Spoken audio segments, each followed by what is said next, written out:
Simon joins me from DirectEd to talk through a training program that he's put together to help disadvantaged students in Africa to really level up their training and be outsourced into the corporate world in all sorts of different countries around the world. And it's a really interesting program that he's put together.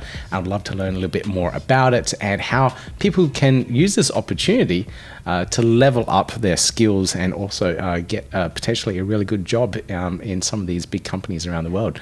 Simon, welcome to the podcast. Well, Peter, thank you for having me.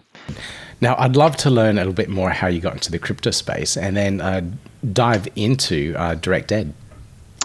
Yes, so crypto was something that was always on the periphery, and as most of us have, there's always this one friend who has kind of used a little bit of crypto, then you don't really bother that much, maybe got a little bit of crypto. But then in January 2021, a friend of mine then just sent me a video about Cardano, and I essentially looked it up. I watched the Charles Hoskinson whiteboard video. I watched a speech on Cardano's vision for Africa, and I think that's really what made me, well, as many, you just buy a little bit and you're like, oh, this is a little bit fun, and then slowly but surely you watch more videos, you read a bit more, and then you become a bit more fascinated. Wait, this is quite interesting, and you learn more and more and more. And then so throughout the spring and summer of 2021, as I was studying for my master's at Oxford in economics, then I really started to see that there's something interesting here going on, and that was the beginning. And then we got more and more involved, and that eventually led to DirectEd in the form of a catalyst proposal. Because at the time I was hoping to do research in development, and in particular in sub-Saharan Africa, or didn't specify specifically where, but I gathered some friends and we decided to submit a proposal that sought to bring transparency to charitable donations, and then also potentially leverage at that time the new memorandum of understanding and Ministry of the deal with the Ministry of Education in Ethiopia. So something about transparency and decentralized identity. Understood. So in putting this all together, what fund did you put your proposal in, and was it successfully funded, or did you build this platform all off your own back? Yeah, so this was Fund 6 was the first fund. I mean, I actually wanted to participate in Catalyst a bit earlier, I think Fund 4 or 5, but I just couldn't register. It just didn't work. But eventually by Fund 6, I think I was able to, or Fund 5, I probably participated in some capacity and voted. Then Fund 6, we submitted ourselves and got successfully funded to essentially build out the idea a bit more and learn the tech.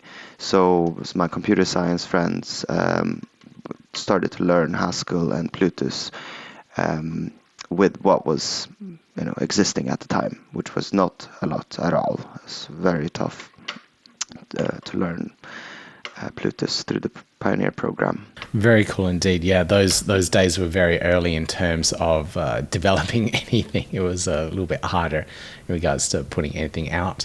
So now that you've built up the platform a little bit more, what if people participating in it, what can they expect, and how do they participate in it? Yeah, so at the moment, the way we've run it is through a particular calls for donations. So the way it works is you would go to our donation app and you would choose a particular scholarship pool that you want to support. Because, well, up until this point, I've actually not really talked much about what exactly we do. But the big picture idea is that you are able to support someone more directly. Now, we haven't done it so that we put up like individuals with faces and all of that, but rather that you support a particular school that you can see, because the selection of the students is a bit, I mean, that's sort of separate, and it's also a bit hard for you as a donor to spend time and investigate who has the resources for all of this. So instead, what we opted for was for you to support students from a particular school, and then once the selection has been made later on, we might ask these Access scholars if they would like to share their information with whoever donor is their patron, so to speak.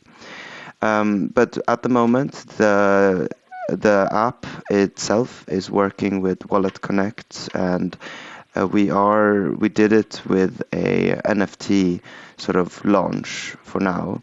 So the way that means that if you donate, that means you're actually getting an NFT, which unlocks access to certain pages where you can see the progress of the students that you're supporting. In the longer run, we would actually be using the smart contract that we've developed. Now, this is still in testing, and it's still going to be developed a bit further in order to make it more general purpose for the general community. And now you might ask, why a smart contract? Well, the smart contract is what creates the accountability. So transparency is something you get the moment you use the blockchain, you send money to someone. But the accountability, that's when it becomes a bit more interesting. That's when we use the power of programmable money. So for us, this means that we have milestone-based distribution of scholarship funds, or some part of the stipend. That creates both incentives for the students in the short run, and it also creates accountability so that they are actually doing what they're supposed to do with the funds. Similar to how we in Project Catalyst have to reach milestones in order to get the next batch. Now, this has a lot of use cases, this type of smart contract, this ability to condition payouts on achievements in a distributed fashion. So the way our smart contract works is that you first accept funds into a general purpose pool, and then after that you specify a number of milestones and how much each milestone is worth. And then in the last step, you have an arbitrary wallet, a third party, that can issue milestone tokens. And this could be one entity, but it could also be, several. It could be 3 entities.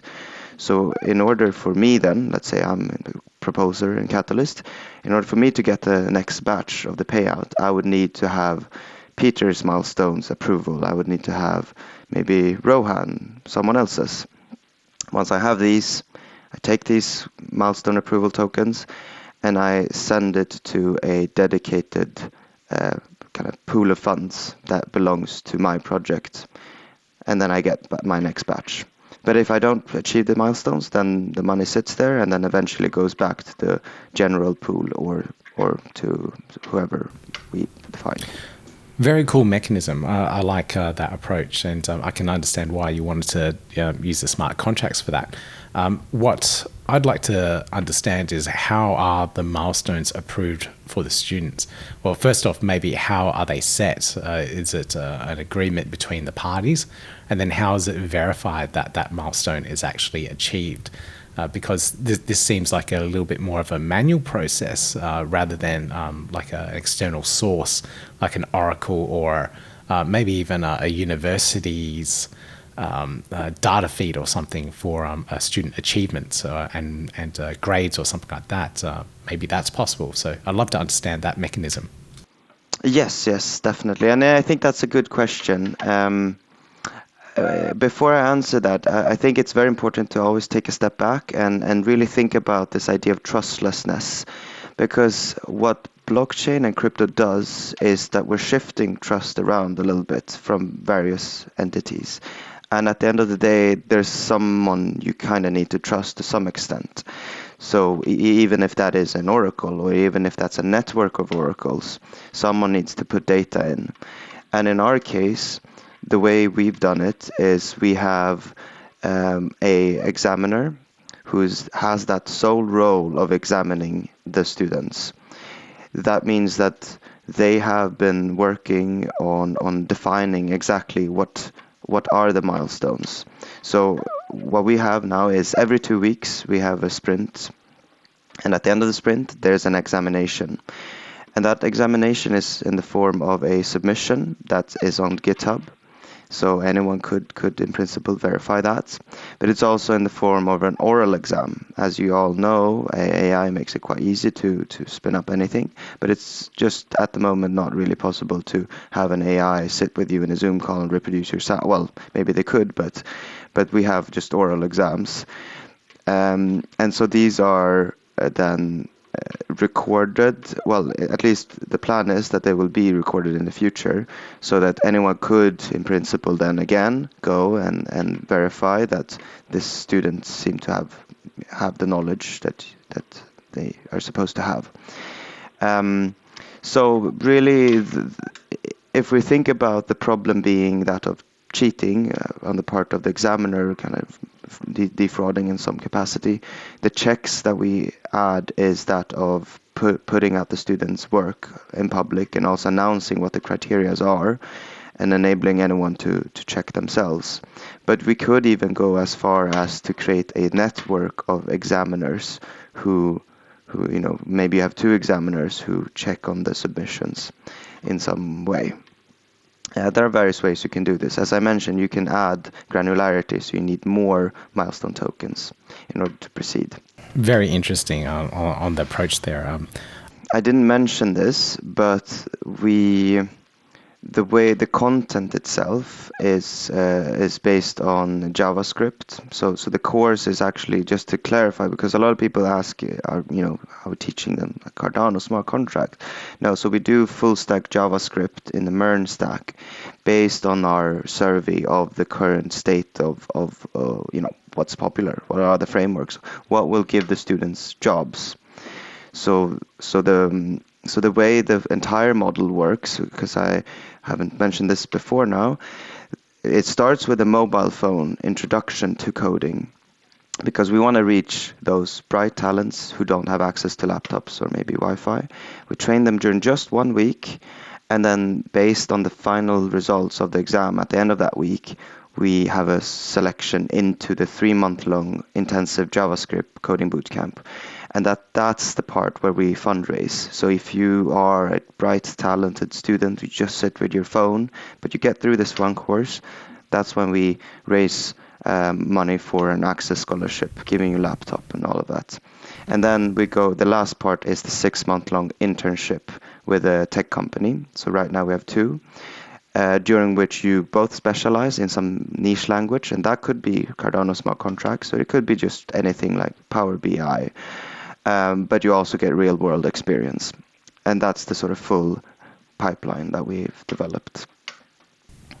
Yeah, I really like that approach. That's a really smart way of doing it. I didn't realize it was like a JavaScript based course. So, but that's probably the most popular programming language out there, and it really does set you up for a lot of different programming languages too. So, probably a really good solid base, and definitely really good career prospects out of it.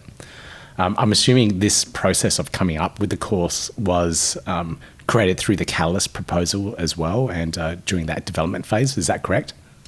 Yes. Well, so it's all. It's a lot of development streams in parallel. One of them is of the curriculum itself, but I have to say that we are not doing everything from scratch, because there is a lot of open source content already. So we have searched far and wide for the best content, consulted these boot camps, and tried to really figure out what is the most valuable for the students. So what we provide is really the structure, the examination, the discipline. They have to come in every morning at 8 a.m., check in on Zoom, and study with their peers, but also the workshops on soft skills.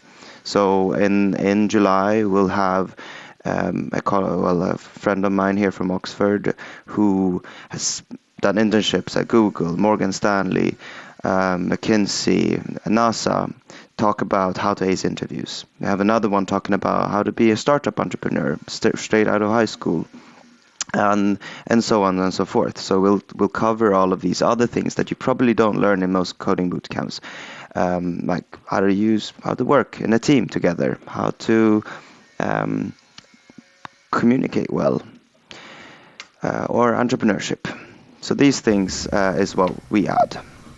That is really good. Those soft skills, I wish I had as well through my university degree. You know, would have really prepared you for the working environment. A lot of things you just don't know, and to get thrown into it and get experience. So, absolutely brilliant that those soft skills are added into the course. Now, in terms of sustaining your idea, the concept, and DirectEd in general, how's the funding working? Like, you can't jump from Cal's proposal again and again and again and get funding for it. It's a very taxing and long process. How are you funding the project and funding the students and scholarships, other than just donations? Yeah, so that's an excellent question. The main idea in the long run is for this to become self-sustaining, in the sense that the students who get through all of this are getting jobs, and then they recontribute back to the same scholarship pool, but also to DirectEd. So you get this cycle of funding for future scholars through the successes of the past ones. And that is one of the main reasons we are actually targeting high schools. We believe that there's loyalty. There is some form of willingness to help someone who came from your background. So this is the main idea, and this is something that can be even formalized in the future in the form of something called an income sharing agreement. So this is not something we prioritize at the moment, but as we scale up and develop this, we'll be looking to create these investable tokens that are called income sharing agreements, that would allow you as an investor to essentially support someone, but then also, if it goes well for these students that you support, get part of that money back. So we have a little bit of a mixed model. At the moment, we're simply going to ask the students to donate back, which we think they will if they do well. But in the long run, have it potentially actually be something you can invest in. Now, other than that, our sources of income could come from the corporations that I mentioned that take on these interns. There's usually quite a big fee if you do recruit someone within tech. There is also then general philanthropic foundations. So there's the Coca-Cola Foundation, there's MasterCard Foundation, there's these many tech companies that are very interested in sponsoring young talents in Africa, both for their own branding and strategic reasons, but also, at least in the case of tech companies, they want more users to use their tech. And so if there's a demand for Power BI, they want to have students getting into those languages, and so they're interested in sponsoring projects that provide us training. Totally makes sense. Fingers crossed you guys create some more of those courses for those corporates as well, and get their attention, and hopefully get more funding for them. That seems like a really good stream of income for you guys. Now, is there anything else that we need to know about the program and everything that you're building? Yeah, well, the last sort of path, the last section that I haven't spoken that much about yet is that of the decentralized identity. Because the way we first got started with this was because we saw this Ministry of Education project in Ethiopia, and we thought that this would be a very cool first application or like use case for these digital Atala Prism credentials. And so at the moment, this Atala Prism is still under development. It's still in beta, but version 2.0 was released. So hopefully by the end of the summer at least, a student with a credential from the Ethiopian system would be able to go to our website, prove their credentials and then be admitted to our scholarship, to our program, which we call a scholarship because you don't pay tuition. And we're having calls with the team over at IOG to make sure that the credentials are compatible with what they're delivering on the ground. I myself was in both Kenya and then in Ethiopia and Addis last year in December, and heard a little bit about what's going on. For those who are very interested, because people do ask me what is happening with the Ethiopia project, I can say that the first thing to note is that Ethiopia went through one of the bloodiest civil wars in modern history globally. So we're talking about hundreds of thousands of people, deaths associated with this war. This hasn't really been highlighted in the West. There's a lot about Ukraine, but I've seen numbers towards 500,000 people. So this is very important to keep in mind. So it's very impressive that IOG has been able to actually continue and still push through with this. And what I've heard, the latest thing I've heard is that they are ready. The tech is ready. It's more on the government's sort of side. That they, there's bureaucracy, there's things like that.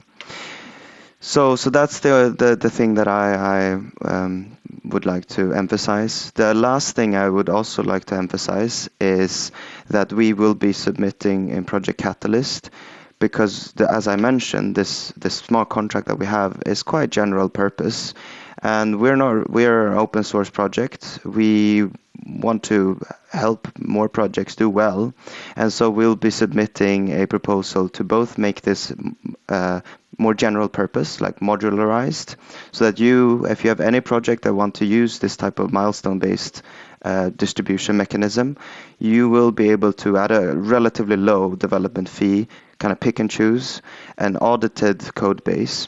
So we'll be applying for money to audit and also make this a general purpose sort of smart contract in the upcoming Fund 10.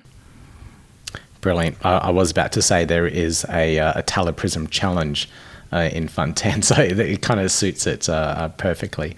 And thanks for the updates in regards to the Ethiopia initiatives there with Prism as well. So nice to know what's happening. Sorry to hear about that news and the bloody civil war that's happening there. But these things do happen. Governments do have internal conflicts and whatnot. But we'll push through, and hopefully that ends pretty soon. Oh yeah. So at the moment there has been peace since for a few months. So the two factions have come to an agreement that's still underway, but it's been relatively stable for a few months at least now. Okay, brilliant. Well, I'll put all the links to DirectEd and everything that you're doing, and please update me with that Catalyst proposal as well, and I'll put it into the show notes too. So if anyone wants to support you guys and everything that you're building, it sounds absolutely fantastic, especially with open sourcing the Milestone smart contract. I'm sure a lot of people will be able to use that. Maybe even Project Catalyst. So it could be a very good smart contract to play around with. But I'll make sure all that's in the show notes. And Simon, thank you for joining me on the podcast. Thank you, Peter, for having me. It was a pleasure. Yeah, gotta do it like that. You've been listening to the Learn Cardano podcast. Gotta get it hype. Crypto is what we like, but this is not investment or financial advice. Gotta do your research, cause it's risky. We know it is. This show is educational and it's informative. Crypto's the future, really, it ain't no debate.